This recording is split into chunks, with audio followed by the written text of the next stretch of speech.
on the Gainbridge Ball State Cardinals Sports Network from Learfield. Welcome to Fast Break, a Ball State athletics podcast dedicated to the Cardinals women's basketball team. Presented by Gainbridge, here are your hosts, Dom Liacani and Sam Niger.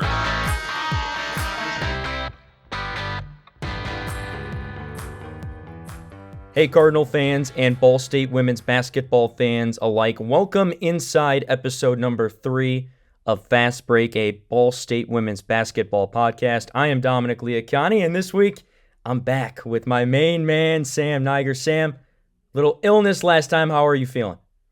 Oh, I'm feeling much better, Dom. It was brutal not being able to join you for the podcast last week, but feeling refreshed, and I know you are too after a week in the Bahamas, man. Come on. It was a very eventful week. I will tell you that. 5 days, I believe, down there with the team. A really, really good trip. Even though, a 1-2 finish in the Bahamas, still a lot of positives to take away from that trip. And then we can't forget, too, talking about wins against both Memphis and UNI. Really, really big mid-major wins for this Ball State women's basketball team. We're going to break all that down. I've also got an interview I did with Maddie Bischoff. In between flights, we went from the Bahamas to Ronald Reagan, Washington National Airport for a layover before we got back to Indy. So I was able to chat with Maddie for about 10 minutes down there and catch up with her after her incredible performance in those 3 games down in the Bahamas. But we're gonna break down those 5 games that the Cardinals women's basketball team has played since the time we last talked to you, and then we'll break down what's ahead on this schedule as well. Sam, I want to get right into it and start with last week's win against Memphis. Ball State playing a team in the Tigers that knocked them out of the WNIT a couple of years ago. It was a very new, revamped program as well for the Tigers, a new head coach since then, but Ball State, in my opinion, probably played, and I think the coaches will tell you this as well, its most complete game of the entire season, 95-66, that final. And of note, Allie Becky, first Ball State triple-double in basically 14 years. So what a night for Ball State.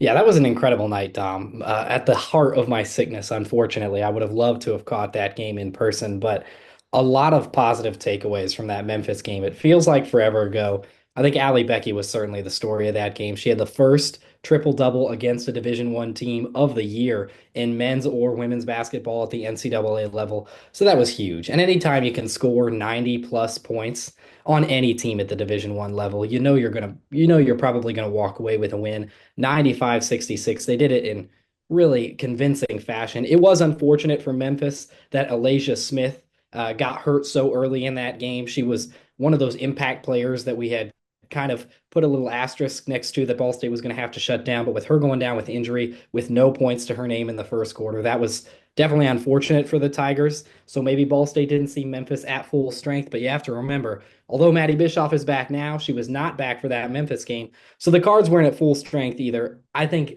by and by, you have to take this game for what it is. Neither team was at full strength, but Ball State still used its depth to win by almost 30 points. They were thrilled after that. That's as excited as I've seen Muncie about a basketball team probably since I've been on campus, my friend.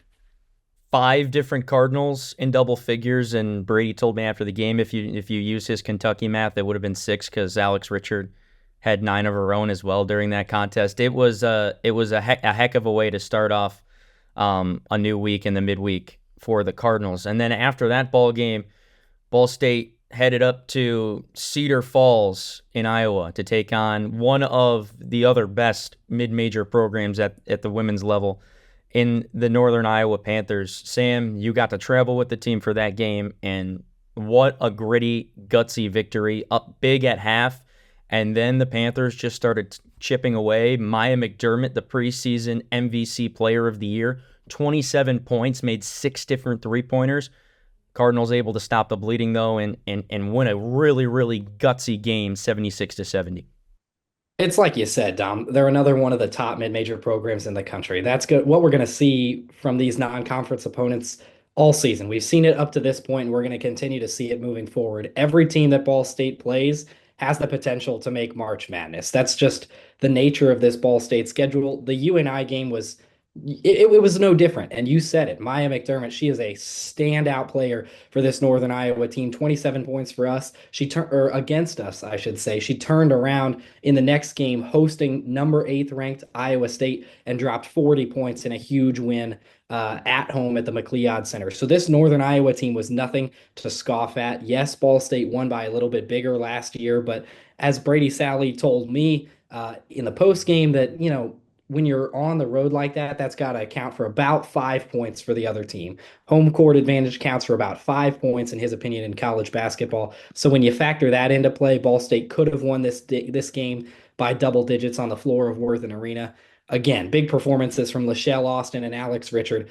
18 points apiece for both of them. That was the first game where we really saw Ball State start to light it up from beyond the three-point line. Lachelle Austin, she was 4 for 10 from three-point land. Allie Becky 2 for 5. And although she didn't make any three-pointers, that was the return of Maddie Bischoff, which has really propelled this Ball State team to the next level since then. She was 0 for 2 from beyond the arc against Northern Iowa, but the big story of that game was her return. We were happy to see her back. And it's like you said, a gutsy win is a win, especially on the road. And that gave Ball State so much momentum heading into the battle for Atlantis, Dom. And speaking of that, so the Cardinals get a week off. And then this past weekend, the Cardinals traveled down to the Bahamas and Paradise Island and Nassau for the battle for Atlantis. 3 different games in 3 days, 2 different Power 4 opponents as well, and also playing a really, really tough mid-major in Columbia as well. It was basically a gauntlet of 3 days, and we'll hear it from Maddie's interview later in this one, that when I had a chance to talk with her in the airport, she said it felt exactly like the MAC tournament, or even like March Madness itself. But let's start right away with Ball State's first game. That was the only opponent they knew they were going to play heading into the tournament, against the North Carolina Tar Heels. Unfortunately, an 11-point loss, 63-52, that final. But Sam, I'll tell you what, watching the other teams down there play the Tar Heels, it really felt that Ball State was the only team that was able to give the Battle for Atlantis champions a really good fight.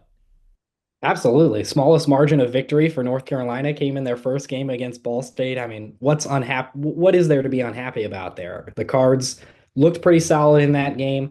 There were some concerns, obviously, with Alex Richard not playing the entirety of the tournament. We weren't exactly sure what that starting lineup would look like in game 1. But ultimately, I think the Cardinals took some good things away from that game. Yes, you're playing the number 16 team in the nation. I honestly think North Carolina should and will be ranked a little higher than that in the coming weeks. They looked really solid, especially after they did go through that gauntlet and win the battle for Atlantis.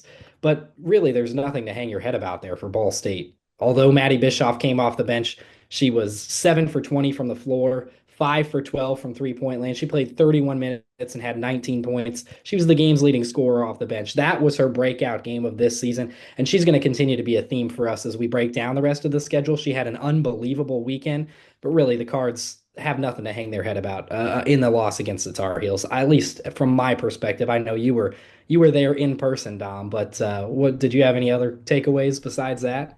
No, I think you're exactly right. And what Brady told me during postgame, and I agree with him now looking back at it, the Cardinals just got a little undisciplined during that second half. It was a close first half, but the reason UNC was able to pull away in that second half was because there was a lot of unforced errors, and then there were also some fouls that, give or take, could have changed the direction of that game. And if the Cardinals stayed just a little bit more disciplined, you're maybe talking about a 5 or 6 point loss instead of a double figure loss. But I think Ball State looked phenomenal in that first game. I don't care what anyone says. I don't care what the score sheet says. You're playing the number 16 team in the land. This is a team that, by and away, is one of the best in the nation. And even though that ACC and that conference is loaded with teams like Notre Dame, I mean, you're talking about.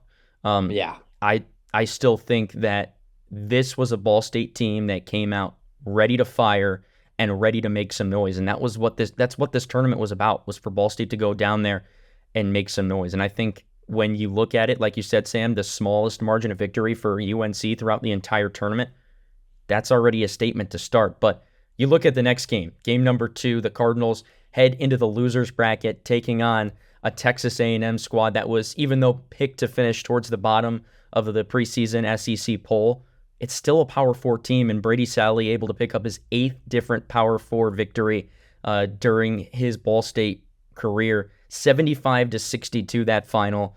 Obviously, that had to feel good for Malia MJ Johnson against her former team, and the graduate transfer from there had a lot riding on her shoulders with that contest. But again, a big win for Ball State against a Power 4 team, and Madeline Bischoff doing it again, this time back into the starting lineup.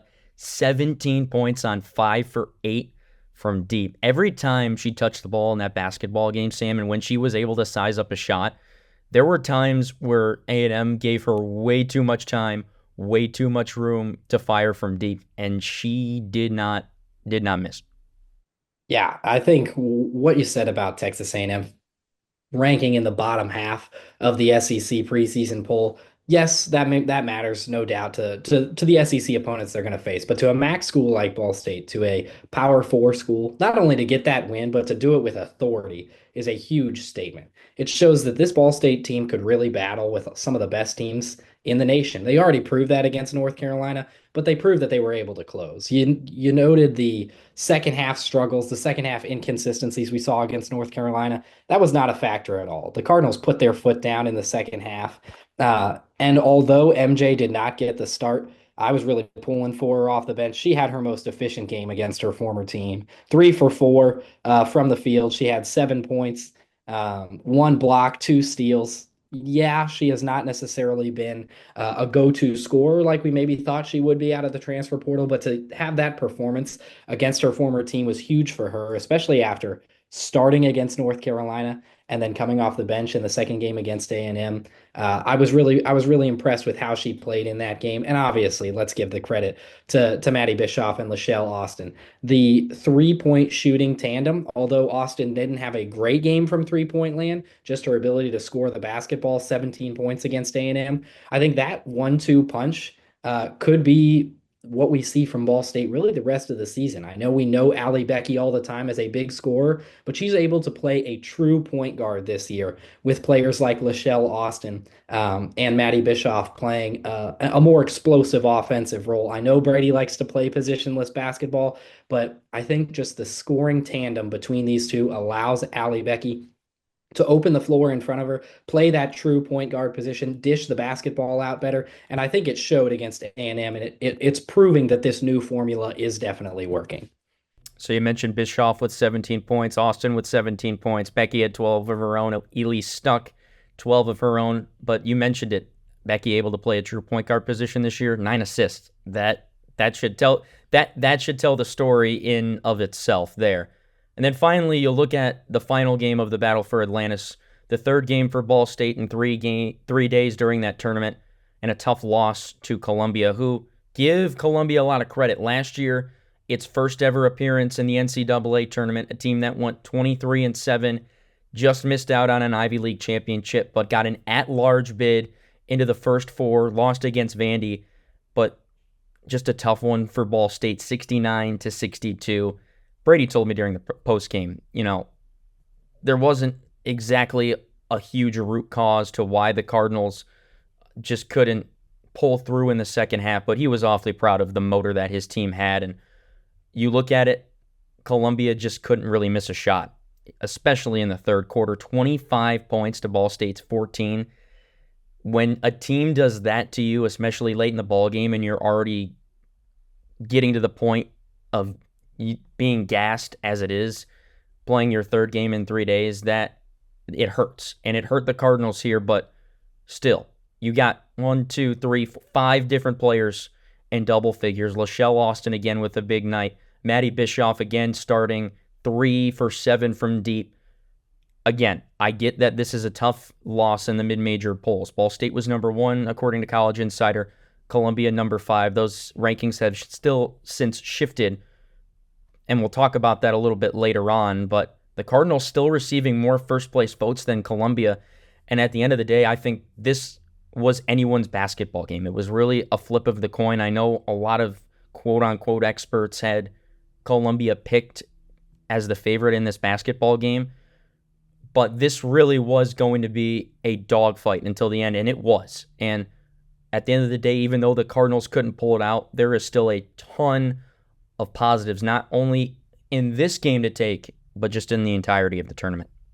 I couldn't agree more, Dom. I think the first positive that you got to take away is good for Marie Kiefer because she is now the all-time leader in blocks in Ball State program history. I saw that graphic. I thought it was almost shocking on my feed back here at home.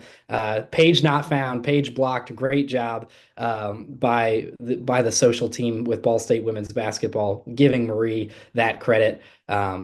With the all-time blocks leader now in program history. That was huge for her to have that against a really good Columbia team. But I think you put it best, Dom, in saying that was the third game in 3 days for the Cardinals. Yes, a lot of the experts maybe picked Columbia in that game. Yes, Ball State was the number one ranked team in the mid-major polls, but I think rankings this early in the season can only do so much. Ultimately, for a lot of these mid-major teams, it just comes down to whether or not you win your conference tournament. I think that's true for Ball State and the MAC. I think that's true for Columbia and the Ivy. I don't necessarily see the Ivy League being a two-bid league 2 years in a row. Ultimately, I think both of these teams have serious March Madness potential. It was the fact that Columbia was maybe able to maintain that motor a little bit better in the second half. I think if this game is played on even, 1 or 2 or even 3 days of rest, I think it could be a much different story. I think it could be a much closer game. Ultimately, if you'd have told me that Ball State left the Bahamas with a 1-2 record, I would have been over the moon. Now, would I have probably said we wouldn't have lost to a mid-major team? And we maybe might not have gotten a Power Four win against Texas A&M. Sure, I maybe would have flipped the Columbia and Texas A&M results heading into that tournament. But regardless, Ball State should be very happy with where they're at. They got a Power Four win. They made a statement against North Carolina, and they battled against a March Madness team from last year in Columbia. Tons of positives to take away from the Cardinals, and I think a lot of momentum, Dom, if I'm not mistaken. No, you're absolutely right. And people forget that Columbia team brought back 4 of its 5 starters from last year and about 65% of the scoring as well. And I know the Cardinals bring back 4 or 5 starters from last year as well. But again, it was a tough Columbia team, and they were gutsy, they were gritty, they were relentless in the second half.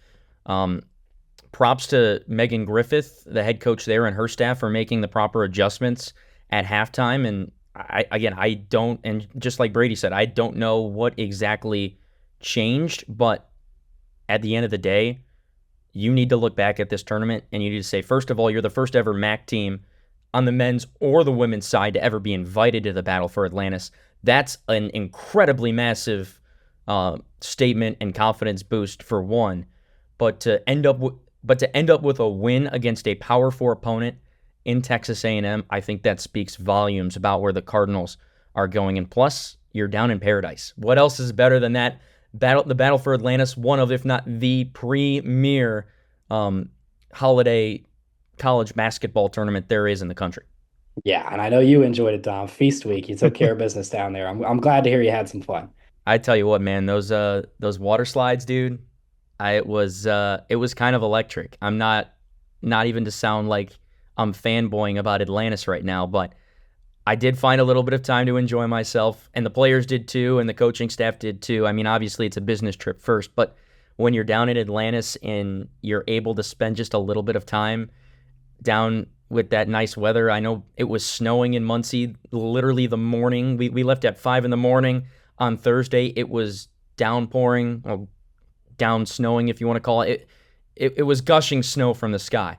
And we got out at just the right time, and I couldn't be more grateful, first of all, to Ball State for allowing me to travel with them, but just it was an incredible experience, and one that I'm sure the players, the coaches, and all the personnel won't forget, because it definitely was not only a great experience enjoyment-wise, but you're playing some of the best competition in the country as well. You're getting better, you're learning more about your team, and this is going to help the Cardinals through the rest of their very tough non-conference schedule, Sam. Absolutely, Dom. I just have one question for you. I know Brady does not like to leave his hotel room once he is there. How much did Brady Sally get out of the hotel room and explore Atlantis while you were down there? You know what? I won't lie. I saw him once or twice. He brought the family down. Of course, Good. he brought the family down, and he was able to enjoy it by the pool. And obviously, it was a great networking event as well because there was a welcome party the second night that we got there. We got there on Thursday, but then Friday night there was a welcome party. Literally every single team from the field was invited, so everyone was having a good time, man. I tell you what, there was not a everyone had at least a smile on their face throughout the duration of the trip, obviously, but. No, Brady did get out, so it was I would say a pretty successful trip. Phenomenal. I love to hear it, man. All right, well, when we come back here on Fast Break, I sit down with senior crasher out of Indianapolis and Maddie Bischoff. Had a really nice conversation with her in the Ronald Reagan Washington National Airport about her spectacular performance, the reigning Mid-American Conference Women's Basketball Player of the Week. She averaged 18 points per contest, pulling down 4 rebounds during this previous week as well, and a heck of a tournament for her in the battle for Atlantis. I've got that conversation coming up, but don't go anywhere. We'll be back with Maddie Bischoff here on the 3rd episode of Fast Break, presented by Gamebridge. Sometimes it's not the moment. It's the moment before the moment. The moment you make a choice. The moment you take control. The moment only you can own. Gamebridge lets you invest on your terms, so you're not only in charge of this moment, but all the moments to come. Start investing now at Gamebridge.io. All right, we're back here on episode 3 of Fast Break inside the Ronald Reagan Washington National Airport, in between flights from Washington back to Indy after Ball State's journey through the battle for Atlantis. And I'm joined by senior crasher and Maddie Bischoff. Maddie, thanks for joining me. Thanks for having me. So let's start with this. Just coming back from this whole experience in Atlantis, you had 3 really, really solid games. You're in double figures all 3 games, 19, 17, and 13. You go 13 for 27 from deep. I mean, welcome back, first of all. Like, coming off of that injury and then adjusting and then coming back into the starting lineup, what was the feel like for you during this tournament? Yeah, it felt great. Honestly, I've been itching to come back. It's obviously hard sitting out and watching your team play, and for me, it was even harder because I couldn't even go to practice and games because obviously that wasn't good for my injury. So it was really hard sitting out, not seeing the team. So I've just been itching to come back, and it just felt really great to be back with the team and play with them on the court. How did you get into your rhythm early? Because it looked like, especially early in that first game against UNC, you were able to get comfortable, and then you carried that in to the second and third games of this tournament. What was the feel like for you from deep? Yeah. So obviously we played tough teams last year, just on my whole time here at Ball State. So there was a sense of a little bit of comfort, but also I was still very nervous because it's my my second game back. So I was just trying to stay calm and try to get my nerves under control. But honestly, I was just so excited to get back out there and play with the team that I was just I'm just going to try to play hard and look for my shot. But I was just super excited to be back with the team. For you, coming off the bench in your first game back and then starting these last couple of games, what's that adjustment like for you? Because you're used to being in the starting lineup. You're out of the starting lineup for the first 2 games, you come back, and then the last 2 games you're inserted back in. What's the difference in mentality when you're coming off the bench versus now I know I'm starting? Yeah, so at first when I wasn't starting, I just wanted to come in and try to make an impact. I mean, I think a great example was Annie Roush last year. I was looking up to her in that situation because whenever she came in, it felt like she was a game changer. So I was trying to be on that aspect. But then when I got back into the starting lineup, I mean, I felt like there was a sense I was used to it. I mean, last year and the year before I started. So I was just more, not comfortable, but I was just used to that position more. So I don't know, I feel like I gained a little bit of confidence just because, like, I've done this before. Because, I mean, I've never really started off the bench like that, but I'm glad I have people like Annie who I really looked up to in that situation. For your team coming off of a 1-2 performance in the Battle for Atlantis, what are some positive takeaways? What are some things, too, that you guys are saying, okay, we kind of know ourselves a little bit better, let's go work on this? Yeah, I think there's a lot of positives that came out of it. One of them is that I felt like we just played in March Madness, like in the MAC tournament. Like, that was very tournament based. Like, it felt like that. And I thought it was good to just play really good competition. North Carolina ranked. I mean, I thought we really proved ourselves. Even though we didn't win, I did think that we played really well, and we were one of the teams in the tournament that actually gave them a close game. So I thought that was pretty good for us, and we just learned about ourselves. And then Texas A&M, I thought we played really well and proved that we can be a Power 5 school. We're capable of it. And then Columbia, I do think that it was a positive seeing that how being tired can really affect you. I mean, I think we haven't played 3 games in a row like that. So one, I think our bodies just weren't used to it. And 2, we're all just sore and tired. So I just do think we definitely got more positives out of this tournament than anything. Going off the court, obviously you had a lot of family that came down to the Bahamas and joined you guys. When you have that support system behind you playing, especially in a tournament so far away from home, how much does that mean to you? Yeah, that means so much. It makes me sad this is my last year because I know my family looks forward to every game of mine, especially when we go to cool places like this. My family, we're such good friends with Allie's parents, Murray's parents, Alex's parents. So I don't know, it's just really special to me because I see my family having so much fun, and it really does make my heart happy, and it kind of makes me sad a little bit knowing that next year it's coming to an end. When you look at what you did off the court in the Bahamas, obviously business trip first, but were you able to enjoy yourself a little bit? Yes, yeah. I mean, we did have days where practice was later, so, I hung out with them during the day by the pool, but obviously I was in the shade, but not full vacation mode, but there was some of the moments that, we were able to relax and enjoy ourselves a lot. Water park at all or no?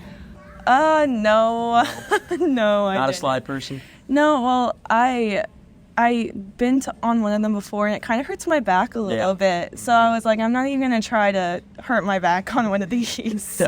No, I don't blame you at all. Looking at this whole trip, I mean, obviously connecting flights, busy travel, how do you find time to enjoy yourself in between these flights away from hanging out with your teammates and hanging out with coaches and people you enjoy? Are there things that you like to do, hobbies that you keep yourself occupied on the plane?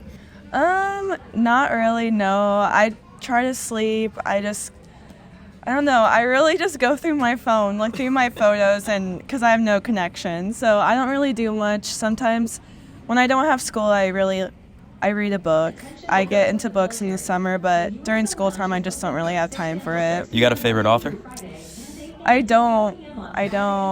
I mean, I really was into Colleen Hoover. Okay. So, yeah. Okay. Looking at your schedule coming up, you guys have South Dakota State on Sunday, and then taking on Davidson for Field Trip Day. I know Field Trip Day is always something to look forward to, but when you look at the Jackrabbits and see number 3 in the mid-major polls, how do you now turn the page so quickly from going from a holiday now right back into business? Yeah, I mean, I just think this tournament really will stick with us. I mean, Brady said after the game, he was like, we need to fall in love with this type of competition, and I really do think that South Dakota State is up in that competition. So it's something that we're used to. We just came back from a really high competitive tournament, so I really think this tournament will carry on into this next game, and I do think we'll be really ready for it. Before I let you go, what are the Bischoff's plans for Thanksgiving?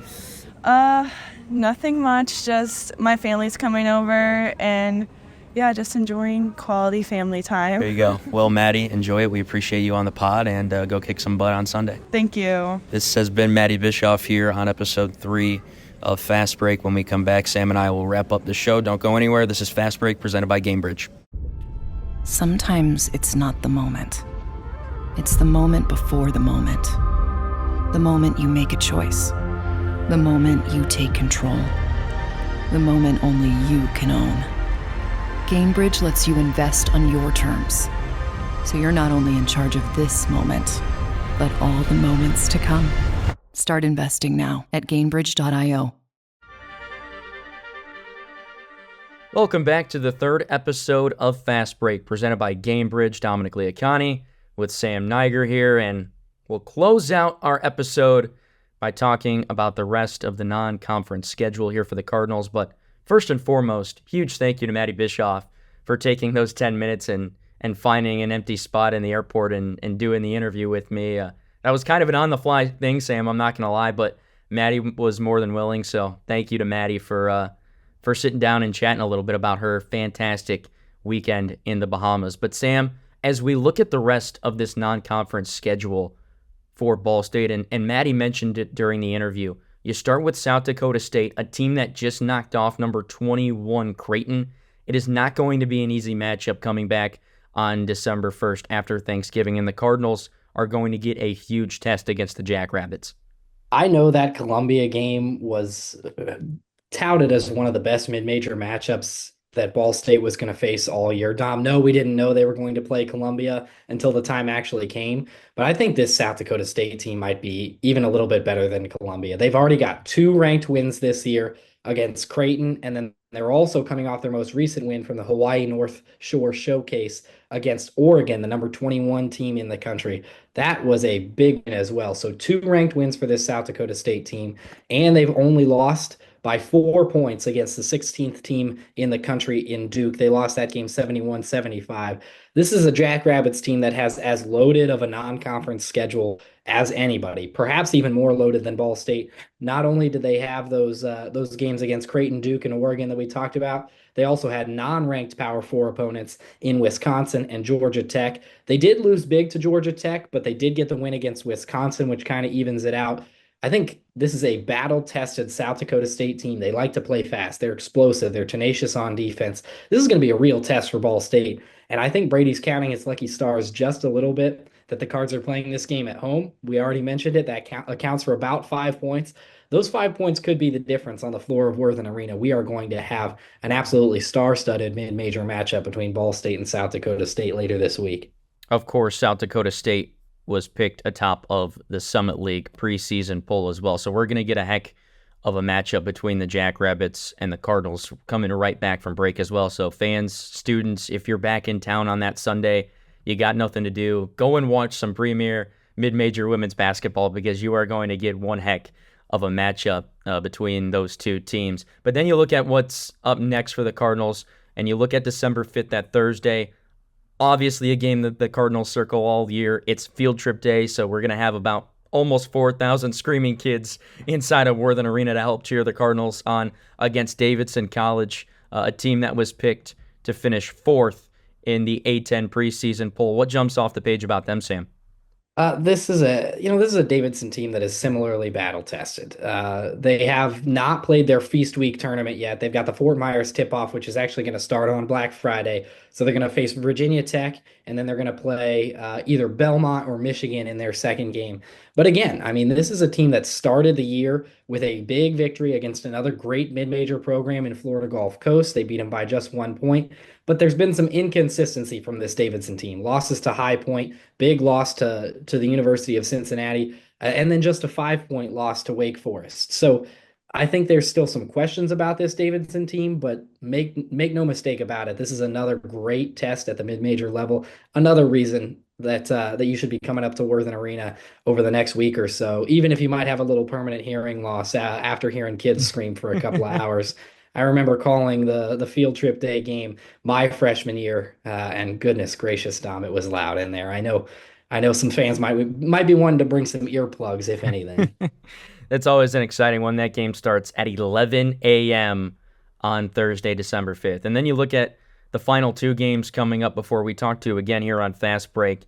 Obviously, the Cardinals probably with one of, if not their biggest non-conference matchup that will occur at a regular site and not a neutral site, but at Ohio State. So the Cardinals will go to Columbus on Tuesday, December 10th, and then travel down to Northern Kentucky on December 15th. When you look at the Buckeyes to start, Sam, this is an NCAA proven team in Ohio State that the Cardinals are going to be very, very well tested against. This is a team that I know Ball State is just itching to play. Yeah, they had those matchups against North Carolina, against Texas A&M. They've got great Power 4 conference opponents, but Ohio State, just the way they rank, where they stack up in terms of national media attention, there's going to be a lot of eyes on that game.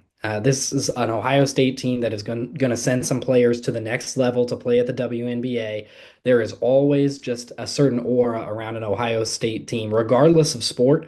There's going to be eyes watching, and I think Ball State knows that. They understand that, and they're going to use what they learned from the Bahamas, like we talked about, and carry that over into the next couple of games. But no doubt, Ohio State is certainly one that the Cards want to at least have a great performance against.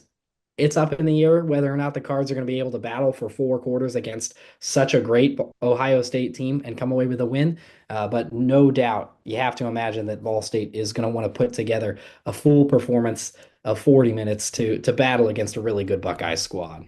And then you look at Northern Kentucky as well. Again, a good team out of the Horizon League and one of 2 games that will round out this non-conference schedule. Yeah, it's a good team, and from a league that doesn't get as much credit as they should. The Horizon League has really upped the ante in terms of their women's basketball over the next couple of years. This is a Northern Kentucky team that has the potential, again, to go play in March. I mean, just looking at the depth of the Horizon League right now, Northern Kentucky is one of those teams very much in the mix. I think this game could be a little more important to the Norse than it is to the Cardinals, just because this is one of the higher touted matchups that NKU is going to face on the season.